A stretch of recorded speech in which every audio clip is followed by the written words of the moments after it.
Hey everybody, welcome to episode 280 of The Virtual Couch. I am your host, Tony Overbay. I'm a licensed marriage and family therapist, certified mindful habit coach, author, speaker, father of four, all of those things, and creator of The Path Back. And I cannot stress enough the momentum that is happening over at pathbackrecovery.com. We have a powerful, strength-based group that is growing and growing. It's helping people get past the shame and help people stop turning to pornography as a coping mechanism while addressing the areas of their life that may not quite be in alignment with their values, their goals, their entire sense of purpose, areas that I like to call the voids, meaning that when people don't feel connected in their marriage or their parenting or their careers or their health or their faith, that is when they often turn to the siren song of an unhealthy coping mechanism. So The Path Back is a program like none other, and it is changing lives. It has changed hundreds and hundreds of people's lives. So if you or anybody that you know is struggling to put pornography behind them once and for all, and become the person that they always wanted to be, the world's greatest husband or father or employer or employee or contributor to society, then go to pathbackrecovery.com and download a short ebook that describes 5 common myths that people fall prey to when trying to move past pornography once and for all. Again, that's pathbackrecovery.com. And go follow me on Instagram at Virtual Couch, as well as on Facebook, Tony Overbay, licensed marriage and family therapist. Or just head over to tonyoverbay.com and sign up to get my newsletter. And go there now. Also sign up to find out more about the Magnetic Marriage course. The next round is coming soon. So that is it. You're going to love today's episode. My guest is one of the few people that I feel matches, maybe even exceeds my own level of energy. And we're going deep today. And you're going to hear me talk about something that I have never, ever talked about, because before it used to bother me so bad. But with the help of my guest, it is now but a mere story along my personal journey. And I am so, so grateful for that. So let's get to today's episode of The Virtual Couch.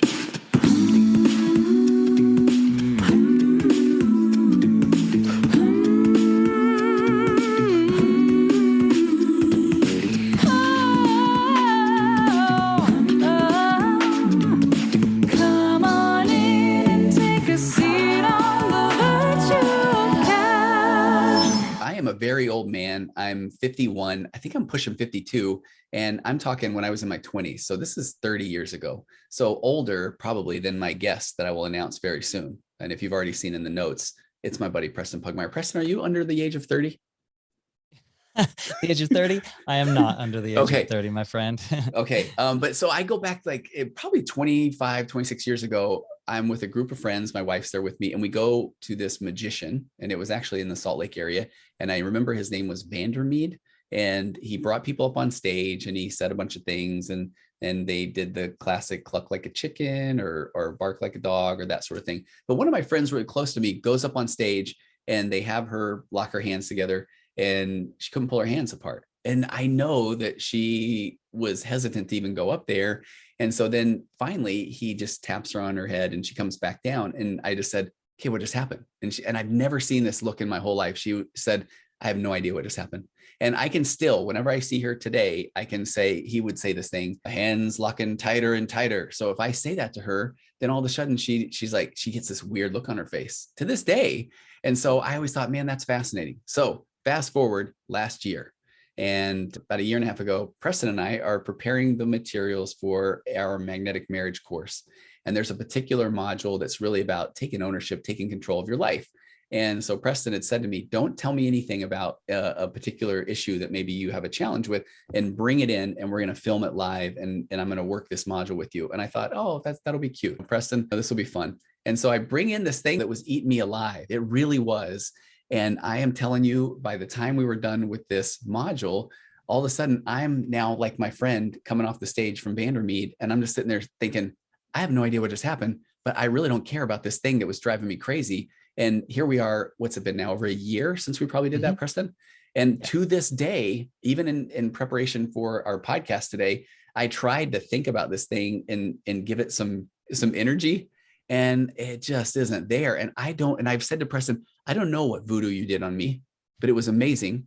And it's part of our course. And yes, this isn't the sales pitch of our course. We are about to launch another round. So we would love for you to go and sign up for it.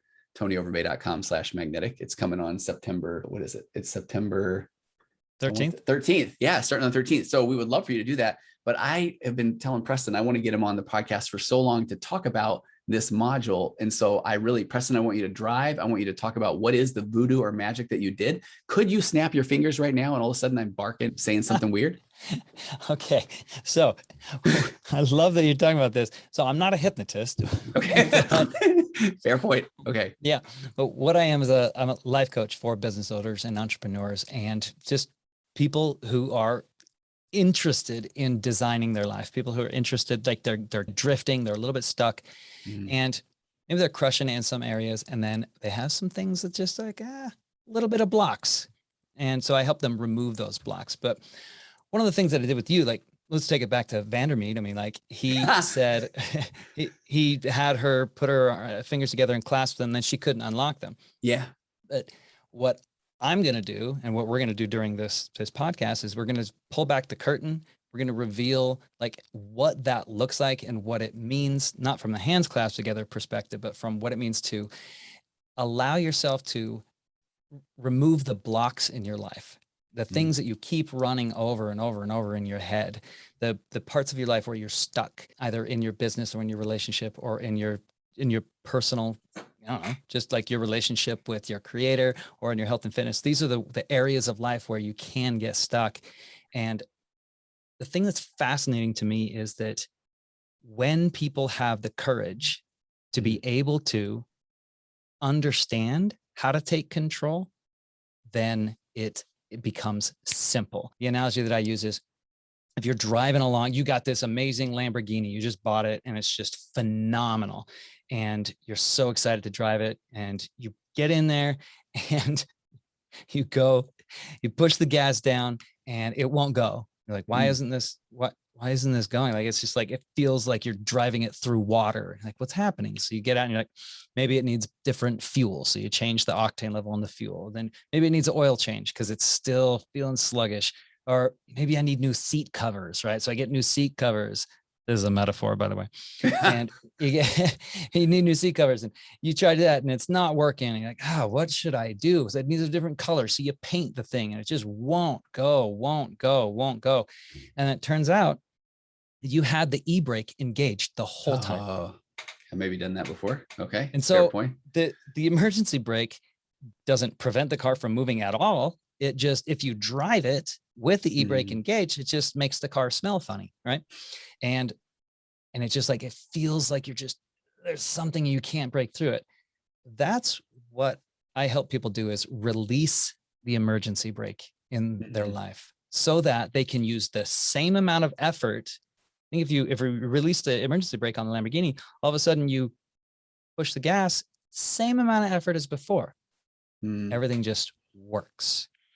And so if people are feeling stuck in their life, if feeling drifting in their life, not really sure exactly what they're doing, what their purpose is or something like that, dude, understanding how to take control, releasing that emergency brake, and then being able to be intentional about what you're doing, what your values are, where you're needed to take accountability, and then just moving forward that's the key to be able to break through to that next level. And that's what we did with you. We did. And you just said the word I very much enjoy, accountability. And I feel like that was the part when we dropped this module in the Magnetic Marriage course, I didn't realize how significant it would be. And anybody that's hopefully that's listening, they've heard the episodes that we've done about the 4 pillars of a connected conversation and all of those things. But you can set up that framework to have a productive conversation. But oftentimes when people are no longer in tit for tat mode or pursue withdrawal, and they are having the conversation, all of a sudden there's some stuff that's getting aired. And one of the biggest pieces I didn't realize till we had put that module in there is now somebody has to take ownership of it. Now somebody has to take accountability of what we're putting out there. And that's why I felt like this module was, it was more powerful than I anticipated. Yeah. And so with this, the thing that's really, really important is to recognize that it's not about blame. When we talk, like what we're going to talk about today and just in your life and stuff, and when I work with my clients, we remove the word blame and fault from the conversation, because it's you get screwed either way, because you're saying, when I'm blaming somebody else, I'm giving them power Yeah. over my emotions, my reaction, my stuckness, my situation. Like I'm giving them that power. But the flip side of that, if you like picture a pendulum, and over here, you take the pendulum and you put it right here, and this is unhealthy blaming of other people. And if you let it go and you're not controlling it and being intentional about creating what you're doing, then it'll swing all the way over to the other end. And then you're going to say, oh, well, I'm going to just take accountability and then blame myself. Yeah. And then you get to judge yourself super harsh. And so think about this, Tony. Have you ever blamed somebody else for something? Yes. Yes. How does that work out for you? But it doesn't. And I feel like it's sometimes that's just this impulsive thing that we do because we want somebody to blame because it couldn't be us. But here's the thing. Have you ever blamed yourself for something? Yes, that is a very regular thing. And how does that work out for you? It doesn't get you anywhere either. Exactly. So this is my philosophy. You don't blame others. You don't blame yourself. This is the shift that gets to happen, because what successful people, and by successful, I'm talking about like happy people who are emotionally mature and able to move through life as a conscious creator, those type of people are, they are not people who are stuck in the blaming aspect of it. And because here's the thing, it's not about blame or fault. What it is about understanding your role in the situation, even if you didn't even if you weren't like at fault.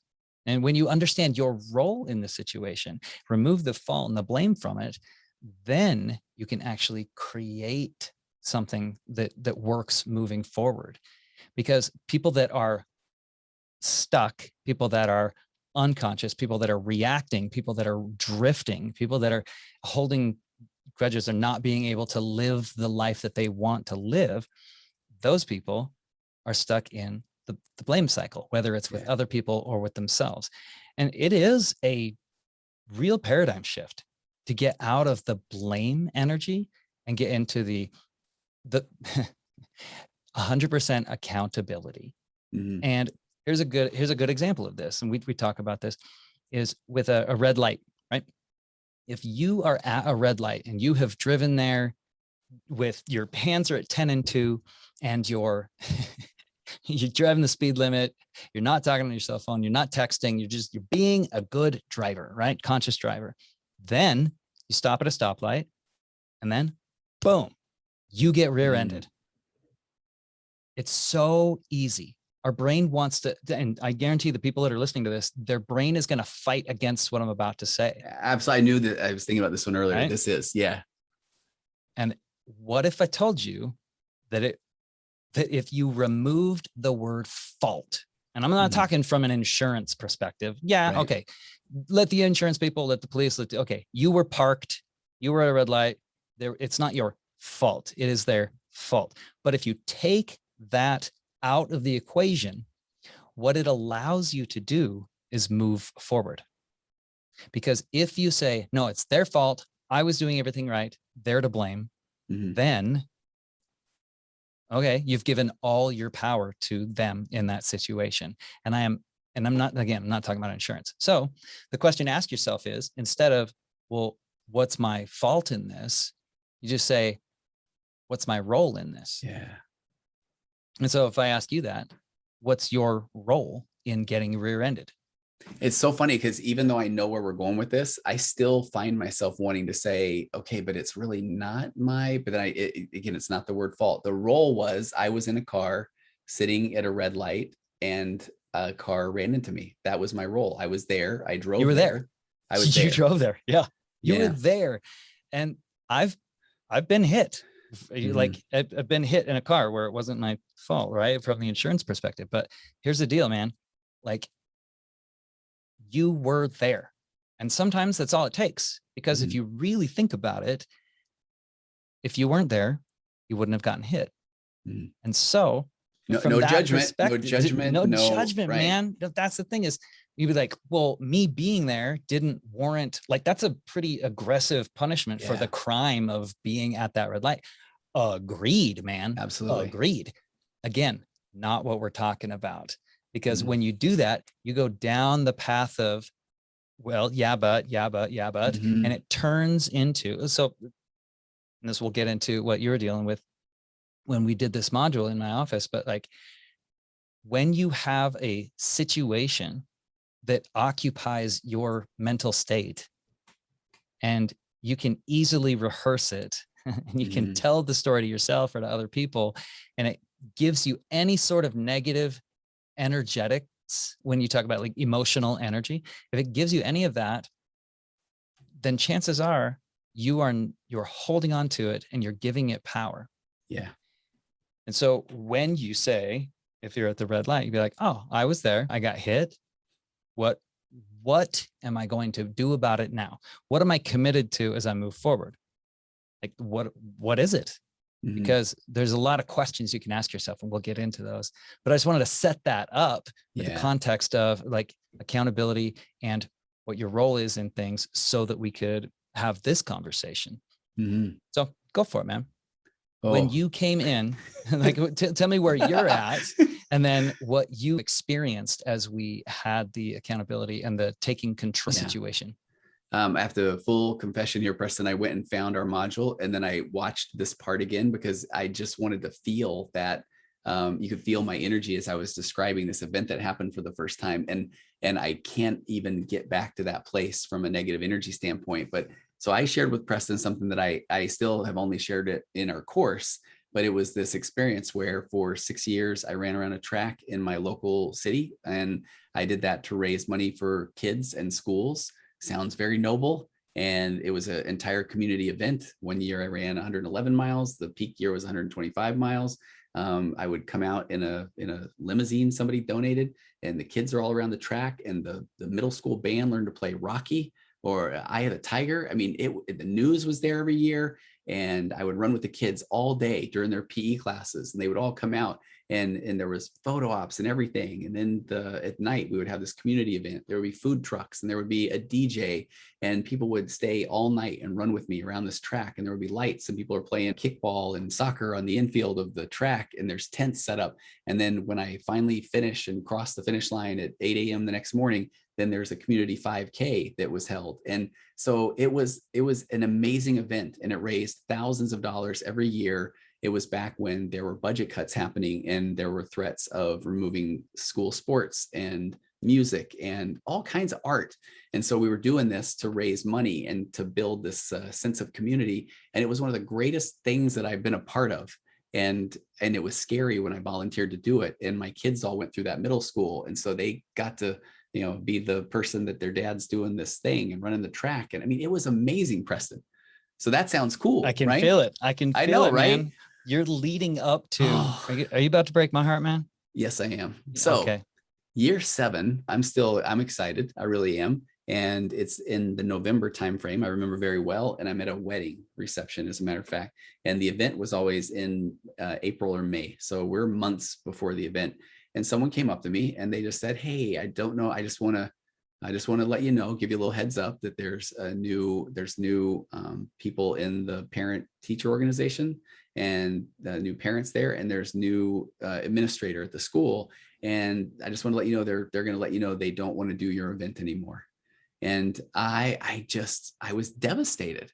I mean, because all the things I just shared with you, I mean, I've received dozens and dozens, if not hundreds of emails about people that were saying they finally were able to go out and exercise or connect with their kids. I spoke at all the schools. I would get recognized everywhere I went from people saying, that's the guy that runs, or that sort of thing.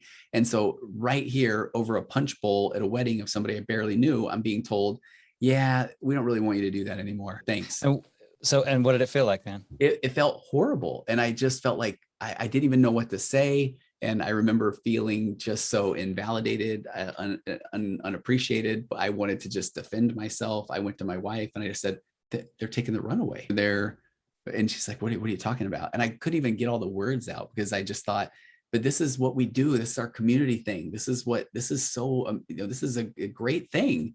And I just got told, yeah, new people. And they said, it's too much work.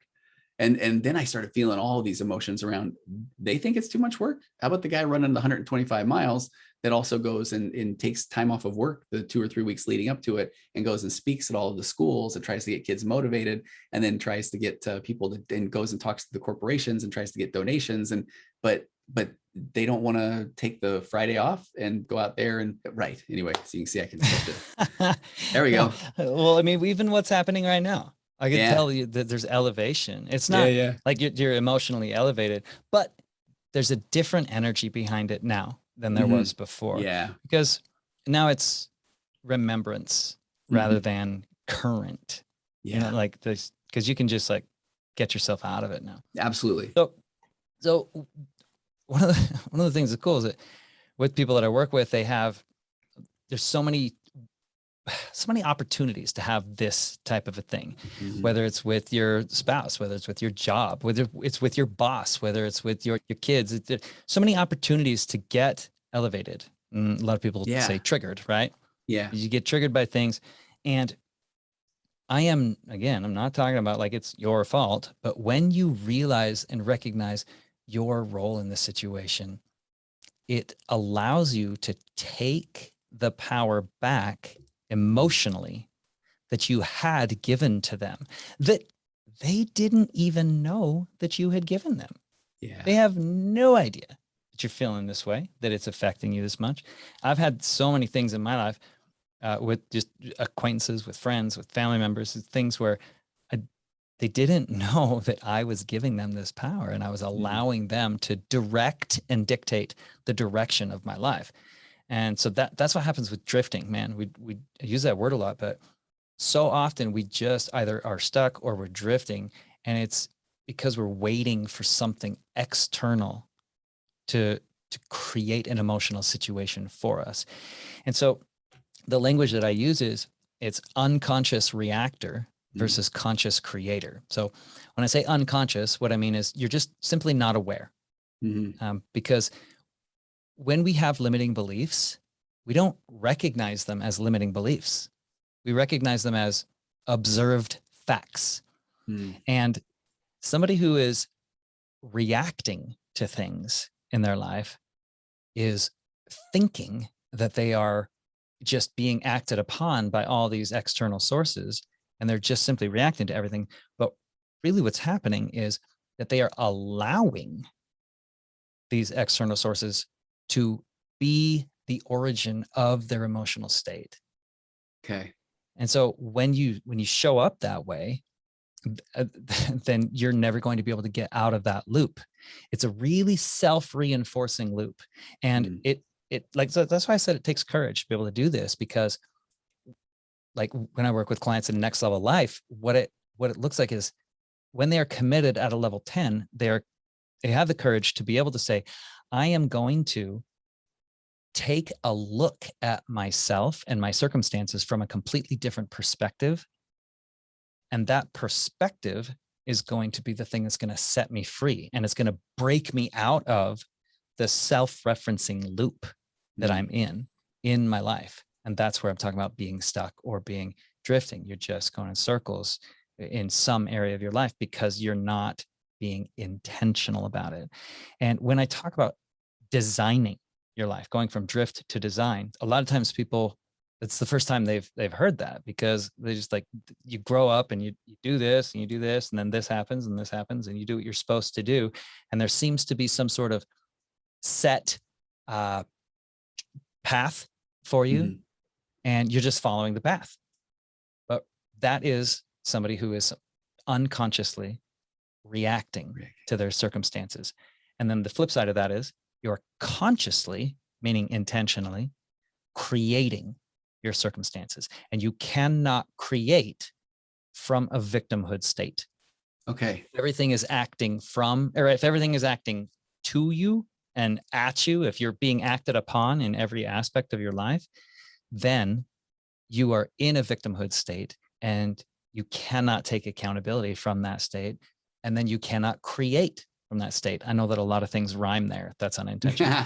But, but yeah, so talk about what it felt like to move from unconscious reactor with this situation with the run to conscious creator, where you're taking control of your emotions. Yeah, and okay, I'm gonna riff here for a second Yeah, because do it. I really like what you're saying, and I don't remember thinking this at the time that we did the module, but if I go into good old my therapist lingo of abandonment, attachment, that sort of thing, I mean, I really do remember feeling like it didn't feel like me, even though I did feel like I was this unconscious reactor and that I was down on myself. I was sad. I was bitter. I was jaded. I felt stuck. I felt like I was this kind of giving myself a pity party. Those aren't things that I do by nature. And so I remember feeling like that it just wasn't me. And so the reason I go into that abandonment attachment stuff is I really did. And I know I've talked to you about this. It's in our course. I've done a bunch of podcasts about it. But, you know, when we get our attention young a certain way, so if we are typically used to getting attention by being more of a unconscious reactor, where then people are saying, "Oh, hey, buddy, it's okay. Well, let me help you with that," or "Let me," you know, I know, Yes. right? I know a lot of people bring that energy to the table, and then, but and I like how you said earlier, it's not a mature way to deal with a situation or a subject, and so I really did find myself in conflict with not wanting to be this victim, but also almost recognizing this is some deep, I don't know, childhood abandonment wound or attachment wound where I'm wanting people to reach out and tell me it's going to be okay because I'm down, I'm you know having this pity party. That's a trip, Yes. right? Dude, exactly. So uh, emotional maturity, this is the thing, it's so fascinating. It's like physical maturity happens to us. It Mm, really does. No, you didn't do anything to go through puberty. It just happened at you, right? yeah, Same thing with yeah. all the people listening. And we become adults physically without any effort, right? It's Yeah. just circle of life, right? Emotional maturity does not happen automatically. It is something that takes so much work and so much, like, I use this word so often, but you get to create it intentionally. Hmm. If you're not doing it on purpose, it does not happen. Yeah. And so emotional maturity is the ability to ask yourself the right questions and seek self-validation instead of external validation. Yeah. And when you're saying like feeling good when you have a pity party and somebody's like validating your victimhood, dude, it does feel good. I remember very clearly I was with a friend who had just broken up with a girl, and I was talking to him, and I call it like, I'm not going to buy your BS. Like, you're Mm, selling it, I'm not buying it. And so he was telling me this stuff, this whole pity party, and yeah, his heart was broken, but there was a lot of accountability that went into this, and it really, he was in the tunnel. We've all been in the tunnel where you get broken up with and you're like, just like, you can't mm, see anything, you can't see the forest for the trees, a thing. But I was really being a person that was not being harsh with him, but I was like, hey man, like, I know you're feeling this way right now, but let's look at this from a different perspective. And I'm trying to help him see it from a different perspective. yeah. And that different perspective that I was trying to show him was uncomfortable.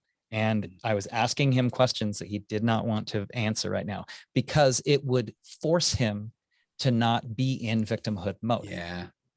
And I, this is actually when I was in college, and I was talking to him doing this, and he left the room, and he went somewhere, and I went somewhere else too. It was like in the course of the night we ended up, and like less than an hour later, I was with another group of people, and he called somebody that was with me, who was in our group of friends. He called them to complain about this situation Mm, because he knew that they would go all into, oh man, dude, you totally got screwed over, like that, just yeah. buying the story, buying the BS. And when you are surrounding yourself with people, and I'm talking about like first and foremost your own self, but when you Yeah. surround yourself with people who are not going to lovingly and compassionately hold you to a higher standard of excellence so that you can reach that next level, which, oh my gosh, it is uncomfortable when somebody Hmm. holds you to that standard. But when somebody lovingly and compassionately does that, it can be the biggest breakthrough that you've had because it gets you out of that loop, gets you out of that Yeah. drifting, and you get to hold yourself to a conscious creator standard that is completely different than unconscious reactor standard. And you're no longer in victimhood. You're in accountability and you're in creation mode. And it doesn't mean you have to go create a business. It doesn't mean you have to go, do all these different things. So what did it do for you? I mean, talk about what I just discussed there. Yeah. No, it's so good because I really like what you're saying in the, it doesn't feel comfortable. I think we talk about this in the course. This is one of those things that when you brought the polarity module and accountability module to the course, where we really learned we're so afraid of contention that we avoid tension altogether. And that tension, when somebody is able to really say, hey, tell me what you did there, what was your role? And that can be really uncomfortable, but that tension is where I really felt like the growth came. And that's where I felt like this aha moment when you were really saying, but what role did you play, right? Not the fault, but what role did you play? So I really did feel like, and then it wasn't as difficult as I thought either. And I realized that, man, when you're getting this validation through self or validation through your accomplishments or achievements, I feel like that is a whole other level or version of accomplishment, or versus when I'm getting my value or needs met through this kind of pity or right. But again, I feel like if that was the way that they grew up, if that was the way they got their needs met, if they weren't modeled parents, bless their hearts, who weren't taking ownership or accountability. I mean, I give this example often where there was a girl that I was working with, and she's waiting outside of this high school gym. Her mom shows up an hour or so late to pick her up. She's the last one out there.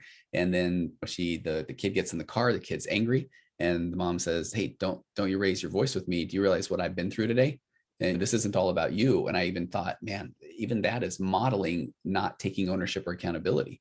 Instead of a mom even just saying, I am so sorry I lost track of time, or I'm sorry I'm late, or I get why you're frustrated. And so a lot of times, even as adults, we don't know, we haven't had this modeled, and it's scary. And so we worry that if I take ownership or accountability, then I don't know what's going to happen. Everybody's going to then take away my driver's license or my dad card, my birthday. Yes. And they're raiding my bank accounts and whatever else. When instead it's like, I just say my bad and what that can feel like. Yeah. Well, but it can feel like the end of the world to take a look. So you're talking about looking at something from somebody else's perspective. I'd say never judge another person until you've walked a mile in their shoes, because then you have their shoes and you're a mile away. So then you can judge them, and it's just, there's no repercussions at that point. Right. But when what you're talking about is it's asking the right questions. You want to change your life, change the questions that you're asking. I'll give you an example.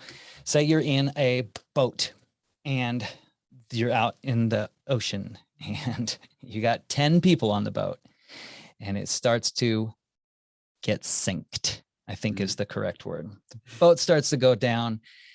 Friggin' people are running around screaming. There's wind and water and everything like that. And you see a life raft, and the life raft holds a maximum of 9 people. Ooh.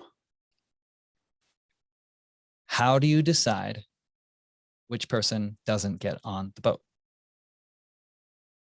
So what's happening in your brain right now? Well, okay, honestly, I am the world's worst swimmer, and I have a pool, and my wife can swim like a champ, and so I'm very insecure about my swimming ability. So I know, I've got to do whatever I can to get on that boat. And what stinks is if I'm on land, if somebody says, hey, there's a help, I'm 100 miles away. Okay, I'll go. Like I'll run. But on the water, please, I would like to get on the boat first. Yeah. So you went there. You went, oh shoot, I can't swim. So like that. Yeah. Again, this is a hypothetical. It's metaphor. But bottom line is, think about all the listeners that are listening right now. What did you think of? Where did your brain go? Oh, how do we decide who gets on the boat? Okay. Now, or how do we decide who doesn't get on the boat, rather, really? But now think about this. You're going down, you're out in the middle of the ocean, people screaming, there's water and wind everywhere, and you're going down. You see a life raft and it says maximum occupancy 9 people. How do you figure out a way to get all 10 people on that 9-person raft? I don't know. I'm still worried about how I can't swim. Okay. No, again, it's a metaphor. But where does your brain go? It goes it opens a different door, Yeah. and it walks down a different path, and you're going to get to a different answer. You want to change your life, change the questions that you're asking. If you say to yourself, how do we figure out who doesn't get on the boat? You're going to answer the question. Gotcha. This is good. But if you say to yourself, how do we figure out how do we get all 10? How do we get 10 people on the 9-person boat? You're asking different questions. You're going to get a different answer. You're going to arrive at a different solution. And because you're thinking at the level of the solution, not at the level of the problem. You know what I like what you just said there, Preston, is that I was so honestly, I mean, I'm going to sound dramatic here, but I was so focused on just the swimming part that I didn't even hear you change the question. And so I feel like that's what, I mean, people will often, they're so in fight or flight mode, or they're already like down that path, who knows how long. And so they're not even present or hearing the question. That's the value of a coach. That's the value of a therapist, because they come in and they can ask you a question that is something you've never thought of before, or something that's pushed you a little bit. Like, I work with people who are willing to and ready to make a decision to make a change. They're not interested in the illusion of change. They're interested in actual change. And when you change the question, like, for example, how about this? What questions were you asking yourself after the people closed down your run? I mean, it was all kinds of things like, don't they understand the value of the run? Or why didn't they can ask me first? Or why didn't they go to me to find out how much work it was? Or those kind of things. Yeah. Valid, valuable questions. So for the listener, like, if you're listening and you're thinking, okay, there's this situation or there's this circumstance with, my life, with my money, with my relationship, something, and your brain will be like, yeah, but they did say that. Yeah, but he did do that. Yeah, but they did screw me over in that way, and it costs more than they said there was. Something like that, right? I'm not talking about pretending that the situation isn't there. I'm just talking about asking a different question. In the situation with the lifeboat, we're not talking about how do we pretend that the lifeboat, or how do we pretend the boat isn't going down? Boat's freaking going down, yo. What we're doing is we're asking a different question so that we can get a different result. We're focused on the solution. So if you ask yourself, why do I always mess this up? Or if you ask yourself, what's wrong with me? Or if you ask yourself, how can I make this better? On the surface, that sounds like a good question, but what you're doing is you're looking for all the problems, right? Or if you say, how come things don't work out for me? Or how come I can't seem to break through this? Okay, that is asking the question. It's the equivalent of, right? In the metaphor, it's asking this, how do we figure out who doesn't get on the lifeboat? Yeah. So you change the question, and it can be a small tweak, but here's some of the questions that I ask people in the context of the how to take control exercise, right? The accountability exercise. There's 4 steps of accountability. First one, you got to just recognize that it's not about, like, your emotional state is not about them. It's just not. Yeah. Like with you in the running situation, your emotional reaction to that was not about what it wasn't about them. It was about your reaction to it. And that's a hard thing to get through. But the second one, here's some of the questions. The second step is to ask different questions, which is, how did I contribute to this? Right. So, so if you say, why did they screw me over? Or why didn't they come ask me? Or why don't they know how good this is for the community and all stuff like that? Yeah. You're going to get a different question, a different answer. But if you ask yourself, how did I contribute to this? What energy did I bring to the table? And then my favorite question to ask, what was I pretending not to know? Preston, that one right there. And that's the part that I know we talk about that in the course. We've done that in the group coaching. And that's been the most powerful part, I think, of some of the group coaching calls we've done. And that's the thing I brought into my office that has been so powerful, of that part right there. I've got a couple in my office, and asking one of them, what was I pretending not to know? And I think about that one a lot. And if you go through these questions that you're asking right now too, what energy did I bring to the table? If I'm being honest with myself, I mean, I really had let the control of the entire event over the years be in the hands of someone else, when the entire time, if I was being honest, I knew I probably could have, and most likely, I always say I don't want to should on myself, but I probably should have still taken control of it. But I wanted other people to do it so I could be this. I come on the track to Rocky, run, and I'm the hero or save the day. Now I wasn't willing to admit that at the time. So when I look back on that and what energy did I bring to the table, how did I contribute to the situation? Is I didn't have control of that run to begin with. I had handed that out to other people, and that was something that I wasn't willing to confront at the time. That I remember so powerfully when you were taking me through this exercise, that, and I had never even expressed that before. And then, so then that, what was I pretending not to know? I still remember I was pretending not to know that someday the run might end, or I was pretending not to know that other people may have a different view of what would raise money for the school, or other people may have a completely different energy around the concept of doing some run for 24 hours. Or I was pretending not to know that there were a lot of other people involved behind the scenes, and and I didn't know what their experience was. Yeah. There's so much there. It's perfect, man. And you were ready to go for it. You were willing to do it. And so from there, you get to the third step, which is, what's your lesson? So once you understood like how you contributed to it, how you created it, allowed it to happen, what was your lesson to take away from that? And I'm not even talking about like with the run necessarily. I'm just talking about what is the lesson to be gleaned from that for you? Yeah, for me, I mean, it really was, if I wanted to make that, if I was giving it the importance that I thought that I was giving it, that I needed to take ownership of it more. I mean, basically, I needed to take accountability or ownership for this run itself, that I was pretending not to know that I could have played a much bigger role in the organization of the downtime during the off season, all of that. I mean, there was so much there that I needed to learn. And since that time I have, and I love that you said that, because I didn't even really put that together, but in any project that I'm working on since we even went through that, I've tried to say, okay, I need to make sure that I am, if this is a project that I feel passionate about, then I need to be involved in this project. Because if not, then I need to be willing to accept the fact that it may go a different direction. Yeah. Dude, perfect. And so and then this goes into the step 4, which is, what are you committed to? As you take that lesson and implement it, what is it that you're committed to as you move forward?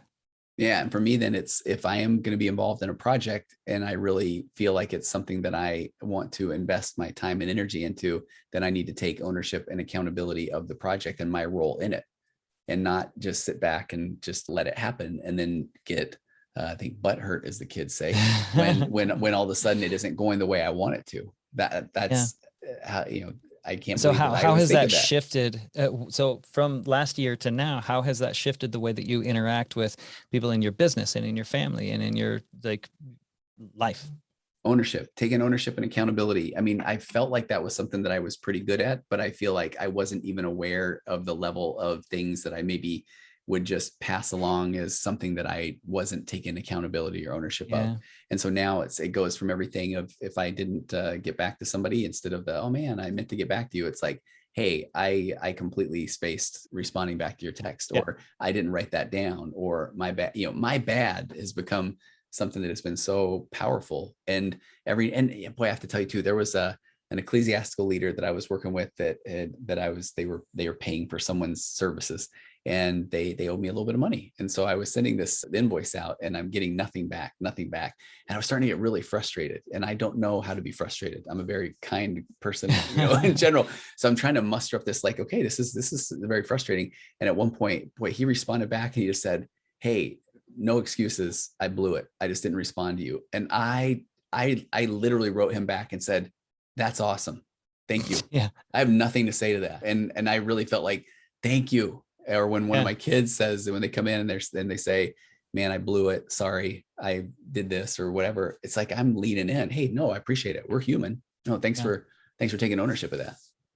Dude, it is a game changer. And so what I do is, this is just one piece of living a next level life and being a conscious creator, so that you can really be on fire in your relationship and in your business and in your personal, like your connection with your creator and in your health and fitness, like the 4 main areas of life.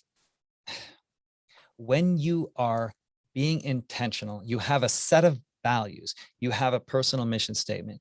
You're taking accountability for things. You're being a conscious creator. You're moving through life intentionally rather than drifting, and you're designing things.